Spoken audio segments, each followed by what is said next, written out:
সাহারির সময় ইয়াজাল জালালি ওয়াল ইকরাম 11 বার পড়লে কি হয় জানলে আপনি অবাক হবেন। এই যে ইয়াজাল জালালি ওয়াল ইকরাম সাহারির সময় এটা পড়ার একটা ফজিলত রয়েছে। হাদিসে হুবহু না থাকলেও দুই হাদিসে দুই রকম এসেছে। সাহারের সময়টা বরকতপূর্ণ একটা সময়, এটা আমরা সবাই জানি। এবং কি আল্লাহর হাবিব সাল্লাল্লাহু আলাইহি ওয়াসাল্লাম জানিয়েছেন, তাসাহহারু ফাইন্না ফিস সুহুরি বারাকা, ও আমার উম্মতরা তোমরা সাহারি করো, কেননা সাহারির মধ্যে আমার উম্মতের জন্য আল্লাহ রাব্বুল আলামিন বরকত দিয়ে দিয়েছেন। সাহারির মধ্যে রয়েছে বরকত।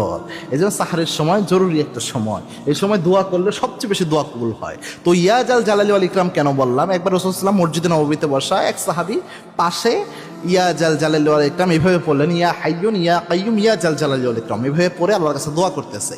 আল্লাহর হাবিব সাল্লাল্লাহু আলাইহি ওয়াসাল্লাম আনাস রাদিয়াল্লাহু আনহু বললেন, আনাস তিরমিজির হাওলা, আনাস এই যে ব্যক্তিটা দোয়া করছে এই ব্যক্তির দোয়া আল্লাহ খালি হাতে ফেরত দেবে না, কেননা এই ব্যক্তি যখন দোয়া করেছে দোয়ার সময় এই ব্যক্তি ইসমে আজম দিয়ে দোয়া করেছে, এমন বাক্য পড়েছে যে বাক্য দিয়ে দোয়া করলে আল্লাহ দোয়া খালি হাতে ফেরত দেয় না।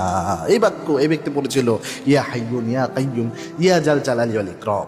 এই জন্যে আল্লাহর হাবিব জানিয়েছেন এই বাক্য দিয়ে দোয়া করলে দোয়া ফেরত হয় না। অনেকে এটাকে ইসমে আজম বলেন, ইসমে আজম আল্লাযী দুইয়া বিহি আজাবা, ইসমে আজম দিয়ে দোয়া করলে দোয়া কবুল হয়ে যায়। সুবহানাল্লাহ।